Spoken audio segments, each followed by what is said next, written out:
Ciao a tutti e benvenuti su Origini Ancestrali. Continuiamo il viaggio alla scoperta dei parallelismi biografici e dinastici tra la dinastia degli Zarkan dell'Orda e quella occidentale degli Asburgo.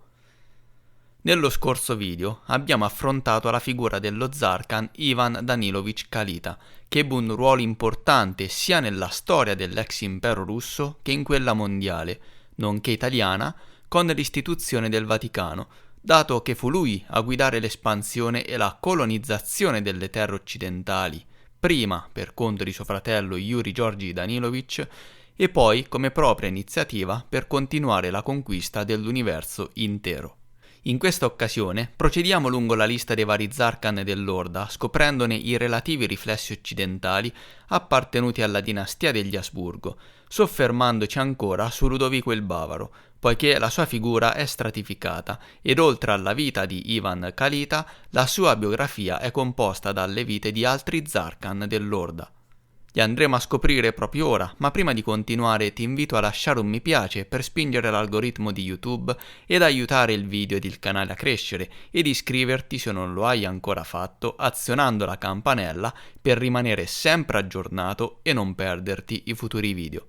Bene, detto questo, iniziamo.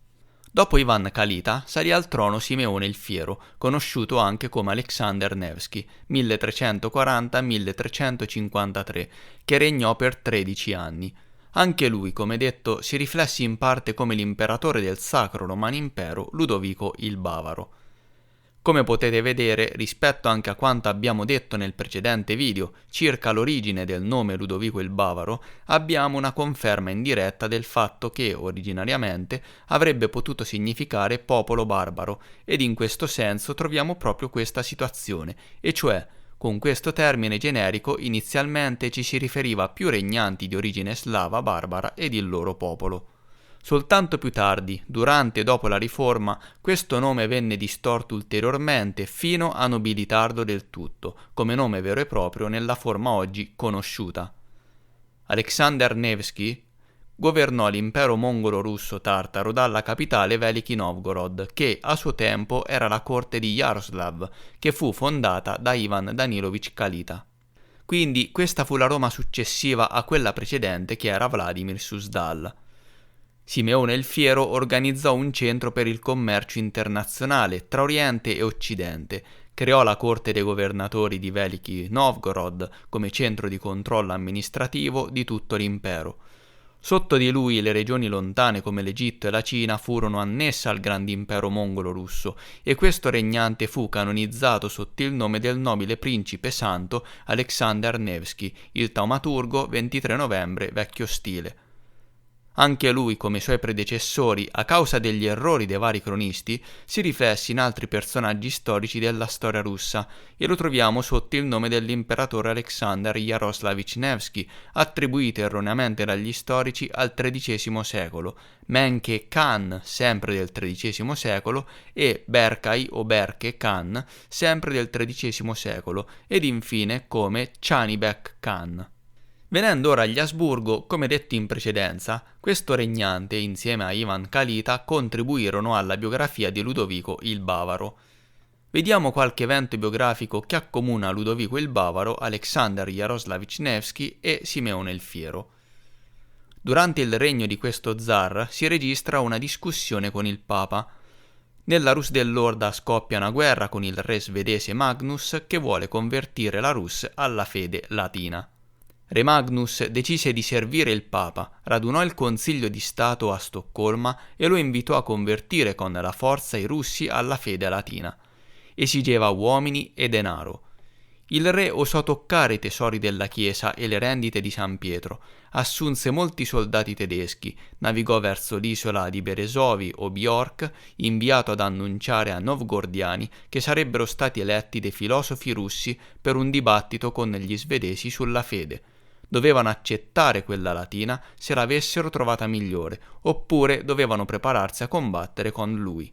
Ancora dallo storico Karamzin leggiamo: sebbene il re nel 1351 stesse progettando una nuova guerra contro i russi e il papa, per compiacerlo, permise che i suoi cavalieri fossero marchiati con la stessa croce. I conflitti interni e le disgrazie della Svezia non permisero a questo volubile monarca di impazzire di nuovo. Il re di Polonia, incoraggiato dai suoi successi, decise di diventare un persecutore della Chiesa greca. I cittadini, aborrendo la violenza dei papisti, glorificarono la tolleranza del governo lituano e la voce del popolo dello stesso sangue rispose fortemente a Mosca. Da come vediamo, quindi, durante il regno di Simeone il Fiero aumentarono le controversie con il Papa, arrivando poi alla guerra. Nella biografia di Ludovico il Bavaro si legge qualcosa di simile. Anche qui è presente una discussione e lo scontro contro il Papa. Papa Giovanni XXII emanò ad Avignone un proclama in cui chiedeva a Ludovico di rinunciare ai suoi diritti e alla superiorità dello Stato, finché questi non fossero stati confermati da lui stesso, cioè il Papa. In caso di resistenza, Ludovico e i suoi seguaci sarebbero stati soggetti a scomunica. La protesta di Ludovico non si fece attendere. D'altra parte il Papa cercò di nuocere incitando il re polacco Władysław il Breve ad invadere la Marca di Brandeburgo. L'invasione polacca suscitò grande indignazione e servì indirettamente a favorire il re Ludovico, che riuscì a vincere totalmente ed entrò a Roma, rimosse il Papa e nominò un antipapa. Tuttavia, non appena Ludovico il Bavaro se ne andò, l'antipapa rinunciò al potere. La lotta di Ludovico con il Papa continuò.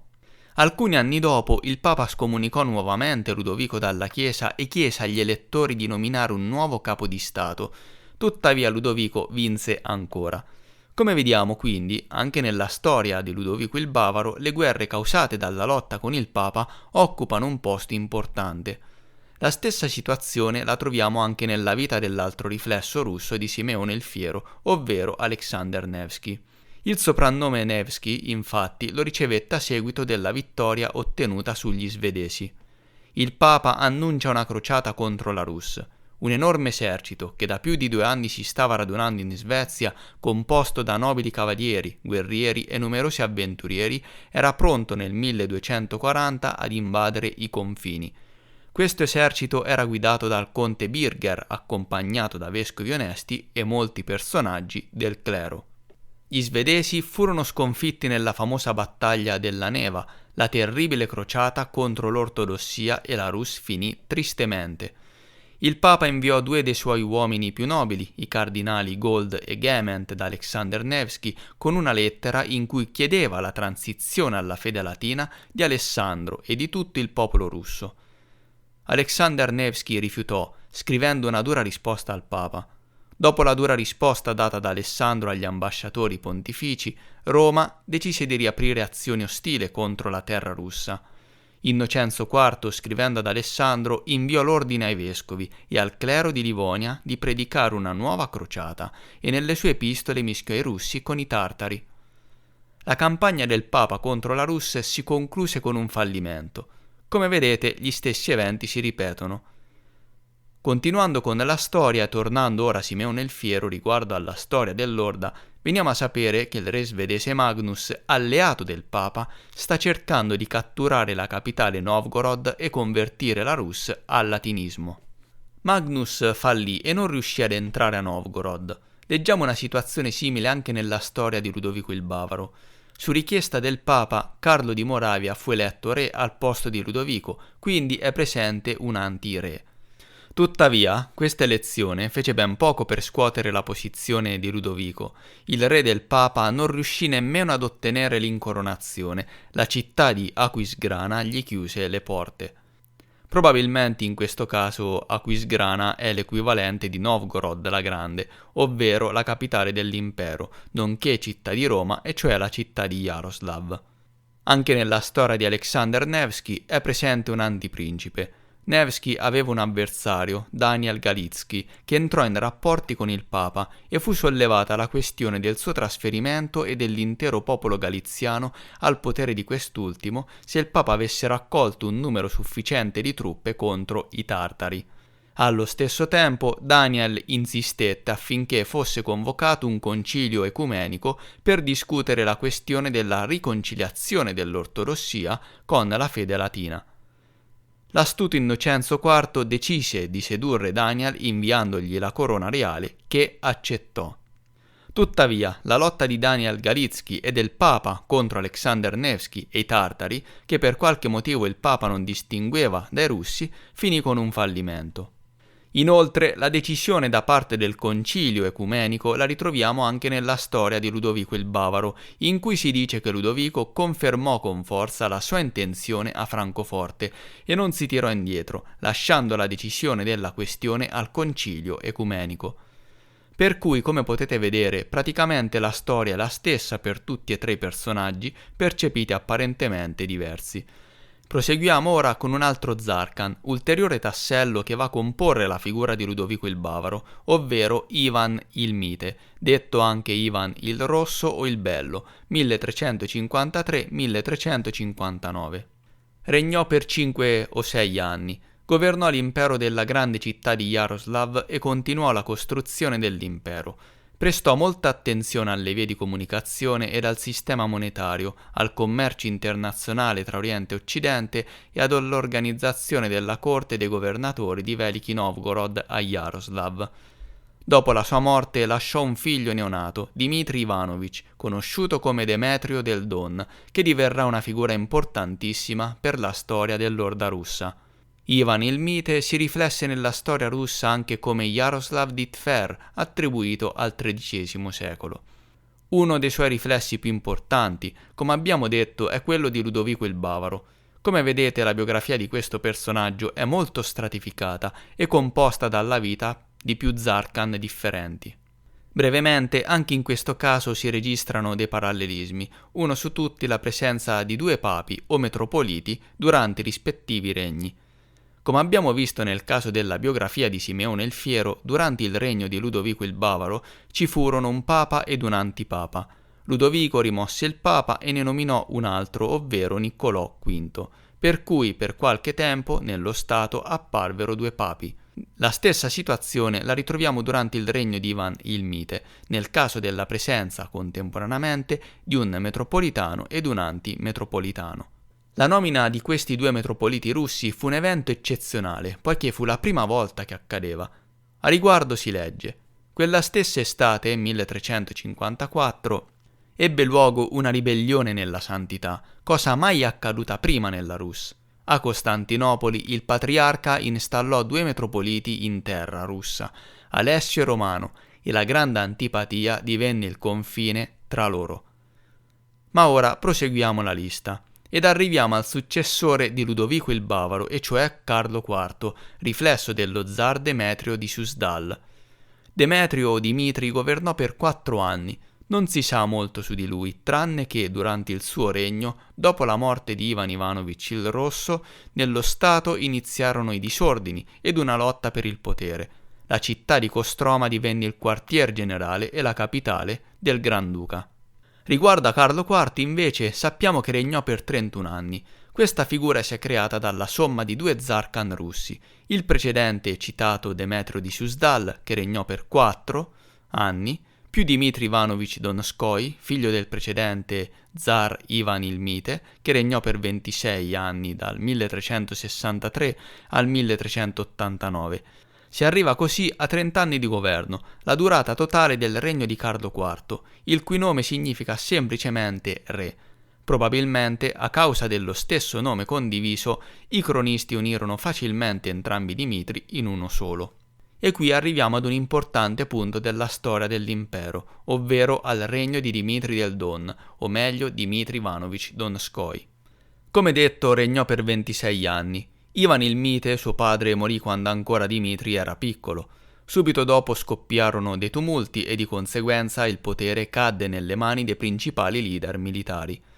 Questi venivano chiamati Mille, oppure Temnik, secondo la lingua del tempo. Questa parola deriva dall'antica parola russa tma, che significa oscurità o molti.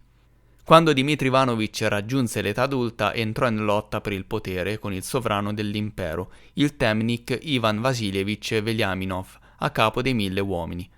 Un altro nome del temnik è Temnik Mamai, noto anche come Temnik Nogai. Dmitry Donskoi sconfisse Veliaminov Mamai nella sanguinosa battaglia di Kulikovo avvenuta intorno al 1380. Secondo i risultati della nuova cronologia, la battaglia di Kulikovo ebbe luogo sul sito dell'odierna Mosca, alla confluenza della Jausa con il fiume Moscova. A quel tempo la città di Mosca non esisteva ancora ed il luogo della battaglia è ancora chiamato Campo Kuliški, a Mosca, che significa appunto Campo Kulikovo, e secondo la leggenda Dmitri del Don partecipò personalmente alla guerra. In seguito fondò la città di Mosca sul luogo della battaglia, ma il quartier generale reale di Demetrio del Don era la città di Kostroma. Anche questo zar si riflesse in altri personaggi nella storia russa e non solo.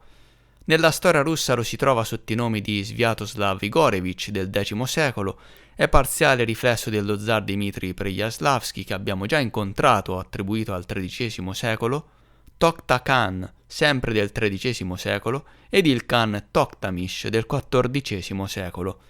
Venendo alla storia occidentale invece lo conosciamo come Carlo IV d'Asburgo e nella storia dell'antica Roma come il famoso Costantino I. Andando nello specifico, come già detto quindi, dopo la morte di Ivan il Mite diventò Granduca o Cesare Demetrio di Suzdal, anche se, nonostante la piccola età, sarebbe dovuto diventare Granduca Dmitri Donskoj. Dalle cronache veniamo a sapere che ci fu addirittura una divisione del regno dopo la morte di Ivan il Mite. Quel principe si è lamentato con il Khan della divisione del regno, in modo che l'uno non offendesse l'altro. Quindi vediamo un doppio regno e secondo le informazioni durò circa 2 anni. Dmitri di Suzdal fu eletto formalmente Zar Khan, anche se la sua elezione venne percepita da tutti come dubbia. Ecco cosa scrive lo storico Tatiscev. Il gran principe Dmitri Konstantinovich accettò il Granducato di Vladimir non per essere erede del padre, ma del nonno, come se quindi non fosse del tutto legale. Anche per Carlo IV si registra la nascita di un regno doppio. Da un lato, dopo la morte di Ludovico il Bavaro, Carlo IV fu riconosciuto come il suo successore legittimo. Tuttavia non fu lui ad essere scelto, ma un'altra persona, e le stesse elezioni furono dubbie. I Wittelsbach nominarono solo la candidatura di Edoardo III d'Inghilterra, che fu eletto a Oberlastein con 4 voti, alcuni dei quali dubbi. Entrambe le fonti quindi sottolineano l'incertezza delle elezioni. Inoltre nel 1348 leggiamo che il partito bavarese spinse il conte Gunther von Schwarzburg ad assumere il ruolo ingrato di re rivale. Nel giugno 1349 fu eletto effettivamente re a Francoforte, cominciò subito a sentirsi gravato dalla sua posizione. Anche in questo caso quindi le elezioni furono ritenute dubbie ed il nemico di Carlo IV capì chiaramente di essere nel posto sbagliato. Questo evento si ripete inoltre una seconda volta nella biografia di Carlo IV, anche se il nome dell'oppositore è diverso. Questa è una circostanza comune nelle cronache, vale a dire la ripetizione di uno stesso evento già avvenuto ma con nomi dei protagonisti diversi, ed in questo caso abbiamo proprio ciò. Alla fine del video faremo alcuni commenti per fornire una possibile interpretazione alternativa dei nomi citati, adesso però andiamo avanti con la trattazione.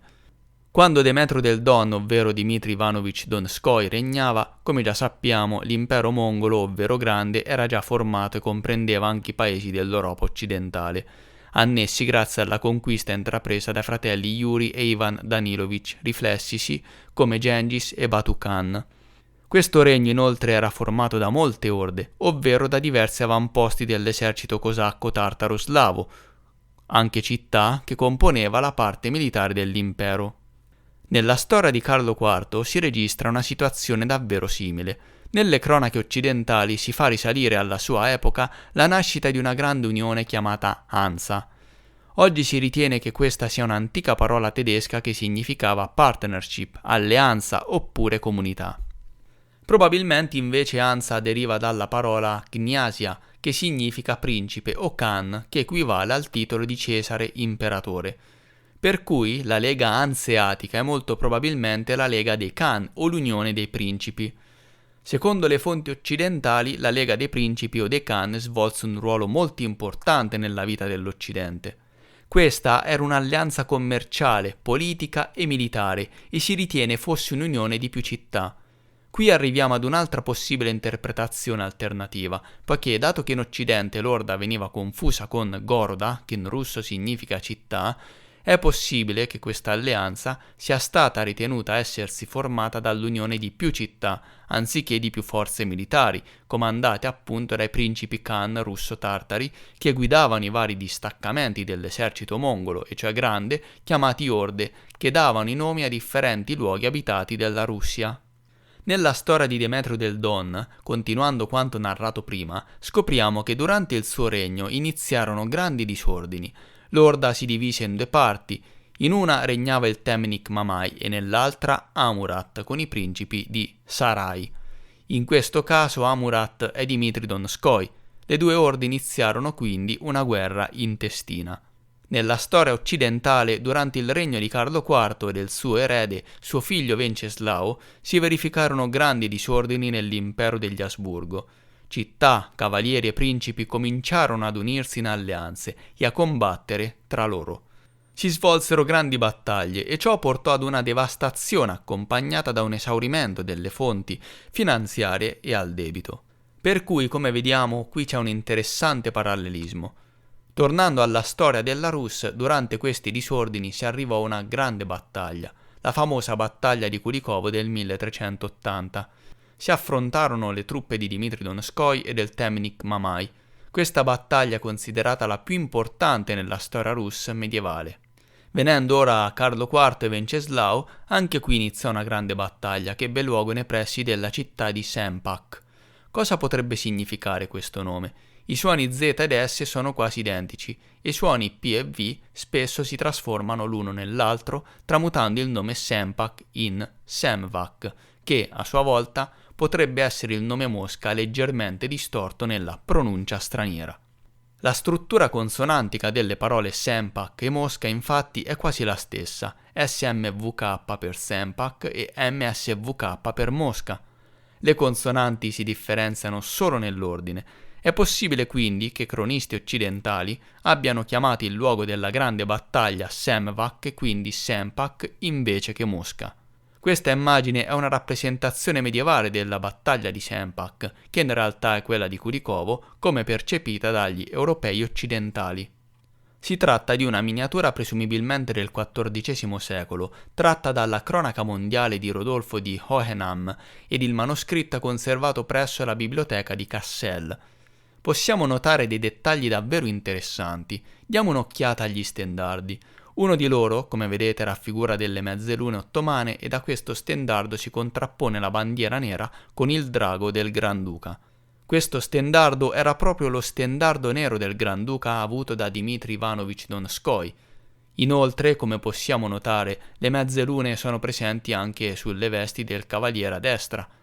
Sugli altri striscioni invece ci sono delle croci cristiane. Su uno stendardo è presente anche la famosa variante della croce cristiana che noi conosciamo come il famoso giglio, adottato negli stemmi di molte famiglie nobiliari occidentali. Ma non solo, perché questo tipo di croce di simboli le possiamo ritrovare anche sulle antiche lapidi che giacciono nell'antico monastero di Simonov a Mosca, che appartengono a due monaci cavalieri che presero parte alla guerra di Kulikovo, da cui si trasse il doppione della guerra di Sempak, che sono rispettivamente Alexander Peresvet e Osliabi. Questo monastero fu costruito in ricordo della battaglia di Kulikovo avvenuta sul campo dove fu costruita la futura Mosca. Ulteriori commenti chiarificatori saranno fatti alla fine del video. Continuando con i parallelismi, è utile dire, per quanto riguarda la battaglia russa di Kulikovo, che questa battaglia iniziò con Alexander Peresvet, che morì in un combattimento singolo con il guerriero Shelubei. Da qui iniziò la grande guerra generale. Venendo a Carlo IV e Venceslao, creatisi dall'originale Demetrio del Don, sulla battaglia di Sempak apprendiamo della sua brutalità e delle dimensioni di questa battaglia. L'esercito di Leopoldo, che in questo caso potrebbe essere il Khan Mamai, era composto da non meno di 10.000 cavalieri. Morirono molti cavalieri, si riporta di 600 conti, baroni, cavalieri ed i loro servi e molti soldati semplici che coprirono il campo di battaglia con i loro corpi. Nella controparte russa della battaglia di Kulikovo alla fine il Khan Mamai morì e lo stesso leggiamo nella storia occidentale, dove Leopoldo, la sua controparte, andò incontro allo stesso destino. E menzione speciale va anche al famoso e antico Massenzio, che morì per mano del grande Costantino I nella battaglia di Ponte Milvio solo in seguito, durante la riforma quando venne alterata la storia, venne collocato in Italia e nella Roma odierna. Come ora comprendiamo invece siamo in Russia, a Kulikovo, dove sorgerà la futura Mosca. I due protagonisti erano il Granduca Dmitry Donskoi, Carlo IV più Venceslao ed anche Costantino I, ed il Khan Mamai, Leopoldo più Massenzio. Nella storia russa inoltre questa battaglia si duplica ancora sulla carta, poiché si registra una seconda guerra nel 1382, che fu chiamata direttamente Guerra di Mosca. In realtà si tratta sempre di un doppione della stessa guerra.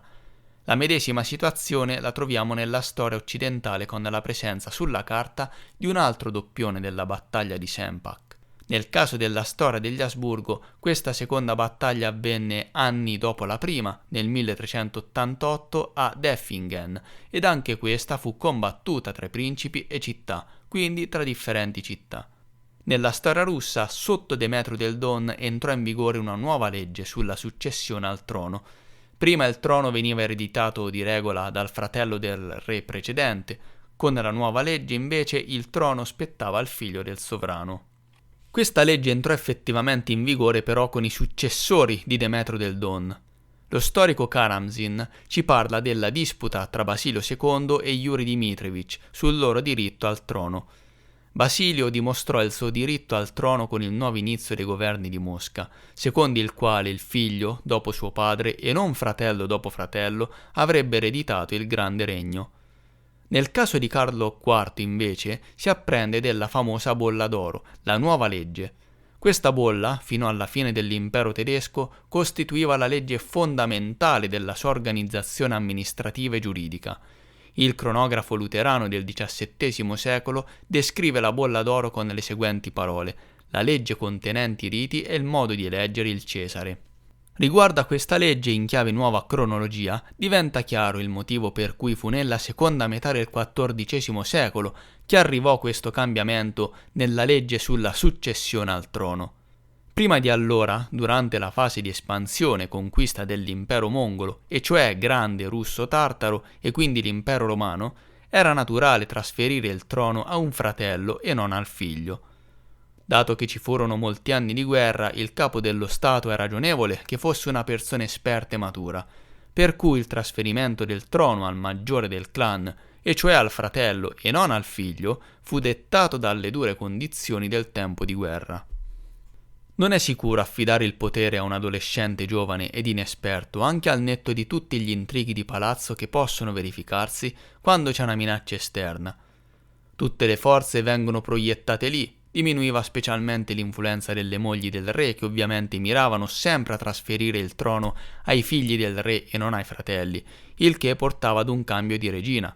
Al contrario, dopo il completamento della grande conquista, i problemi interni al palazzo e quelli familiari nella cerchia reale iniziarono a svolgere un ruolo più importante, e questa situazione avrebbe dovuto portare alla naturale modifica della legge sulla successione al trono e al trasferimento del potere al figlio del re e non al fratello, dato che è il figlio a continuare la linea paterna.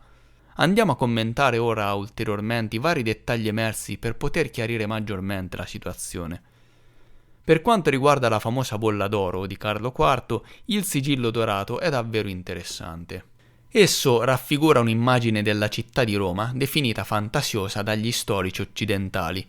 Sul retro è raffigurata la città di Roma, con la scritta Roma Aurea, cioè Roma d'oro. Lungo il bordo è scritto Roma caput mundi regit orbis frena rotundi, che significa Roma, capitale del mondo, tiene sotto controllo l'intero universo. Gli storici, come detto prima, considerano fantastica questa immagine. Oscar Jäger commenta come segue: retro, immagine di un edificio di fantasia con l'iscrizione Roma Aurea. Perché questa immagine è considerata di fantasia? Forse perché l'edificio non ha la classica architettura che ci si aspetterebbe di trovare in un edificio della famosa antica Roma? Quello che vediamo in effetti è un edificio in stile architettonico russo. Nella Roma italiana non esistono edifici del genere. Piuttosto sembra molto simile e ricorda davvero tanto il famoso campanile di Ivan il Grande a Mosca. Andiamo ora a commentare in modo più approfondito la questione attorno al nome Sempak. Prima abbiamo dato un'infarinatura circa la possibile origine di questo nome, ora analizziamo la cosa più nel profondo. Nelle cronache dell'Europa occidentale abbiamo il nome Sempak, mentre nelle cronache russe è presente il fiume Embak, Omovos, e cioè Omovza, menzionato spesso come luogo di battaglie. Lo possiamo trovare nell'indice geografico del libro Storia di Karamzin, che credeva che il fiume Omovza, e cioè il fiume Embak, sfociasse nel lago Peipsi. Tuttavia, è possibile che ci troviamo di fronte ad una confusione di nomi geografici nelle cronache antiche. La parola Omovos, ossia Omovza, potrebbe essere usata per riferirsi al fiume Moscova, poiché lo scheletro delle consonanti MVZH è vicino a MSKV. Il nome Embak d'altronde coincide praticamente con il nome Sempak presente nelle cronache occidentali. Nelle storie russe il nome Sempak è quindi presente, ma come Embak, ma nella forma Omovza, Omovos, che molto probabilmente indica il fiume Moscova, dove ebbe luogo, secondo i risultati della nuova cronologia, la battaglia di Kulikovo, descritta dagli europei occidentali come la battaglia di Sempak. Veniamo infine agli ultimi approfondimenti da fare. Torniamo al nome del luogo di elezione di Edoardo III d'Inghilterra, che ricordiamo fu eletto al posto di Carlo IV d'Asburgo a Oberlastein. Cosa poteva significare questo nome?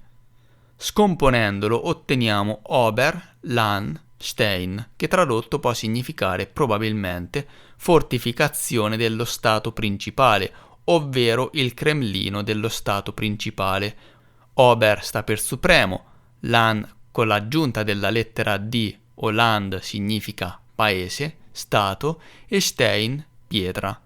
Probabilmente quindi si intende una fortificazione in pietra che simboleggia il potere reale, ed in questo caso, visto che in realtà siamo in Russia e non in Germania, parliamo del Cremlino, ovviamente ancora un Cremlino diverso da quello a cui siamo abituati oggi, modificato dai uomini dei Romanov durante la Riforma.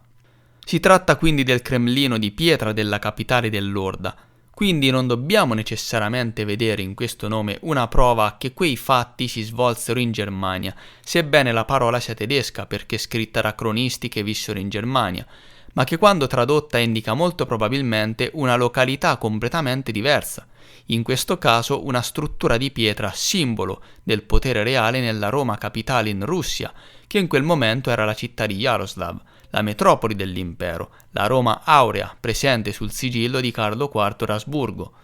Infatti, allora le varie città di Roma, capitali dell'allora impero russo, erano chiamate anche città lucente, da cui nacque il nome Lussemburgo, derivato da Lux più Burg o Luxemburgiensis, che significano entrambi città luminosa. Veniamo ora al conte Gunther von Schwarzburg, che ricordiamolo assunse il ruolo di re rivale ai danni di Carlo IV. Potremmo essere di fronte ad un qualcosa di diverso di un conte vero e proprio come inteso oggi. La parola Gun molto vicina a Khan e potrebbe essere la variante in lingua tedesca del titolo di origine tartaro-russa. Ter potrebbe stare per Tartaro e la parola Schwarz, nero, più Burg, che come sappiamo è città, ovvero Orda. Quindi tradotta abbiamo Khan Tartaro del Paese Nero, oppure Khan Tartaro del Monte Negro. Siamo sempre nell'area balcanica appartenente all'impero romano dell'Orda russo-tartara. Ed infine andiamo a capire cosa potesse significare il suffisso von. Il prefisso von in tedesco è von, che come sappiamo è posto davanti al nome di personaggi appartenenti al ceto nobiliare. Questa parola è molto simile alla parola slava voin, che significa guerriero. Infatti in genere questi nobili erano tutti dei guerrieri. Per cui, tornando al nobile di prima, il presunto Gunther von Schwarzburg voleva dire in realtà il guerriero della città nera oppure guerriero del Montenegro. Il titolo Voin, poi trasformato in von, era considerato esclusivamente onorevole. In origine probabilmente questo prefisso era utilizzato soltanto dai discendenti dei primi grandi conquistatori mongolo-russo-tartari che arrivarono in Europa occidentale dalla Rus dell'Orda, a seguito della grande conquista intrapresa prima da Yuri Danilovic e poi suo fratello Ivan Danilovic Kalita. In seguito il significato originario di tale nome si perse, ma continuava a destare sempre grande rispetto. Troviamo ulteriore conferma a questa interpretazione su un'armatura antica appartenuta al cavaliere Hans von Sigersten, esposta al Museo di Vienna. Sulla targa del museo si legge Hans von Sigersten, uno dei comandanti delle truppe austriache nel respingere l'assedio turco di Vienna del 1529. Come vediamo, il nome del guerriero è scritto sull'armatura, ma come notiamo la parola von è scritta in modo diverso, in stile slavo, dove in questo caso quella N rovesciata significa la lettera I. La I slava e la N latina venivano molto spesso confuse, ed anche nel nome Sigersten la N latina è scritta nella forma della I slava. Per cui troviamo ulteriore conferma che invece di von sull'armatura è scritto voi, che significa guerrieri, ulteriore prova di un'origine slava ormai andata perduta del prefisso tedesco von. Amici, siamo arrivati alla fine di questo video, dove abbiamo affrontato la biografia di alcuni Zarkhan dell'Orda russa, ponendo più attenzione ad uno degli Zarkhan più importanti, ovvero Dmitry Donskoi, riflessosi nella storia antica come Costantino I. La lista degli Zarkhan dell'Orda però non finisce certamente qui, e nella prossima occasione continueremo a vederne altri. Per ora vi saluto e vi rimando al prossimo video. Grazie ancora e a presto.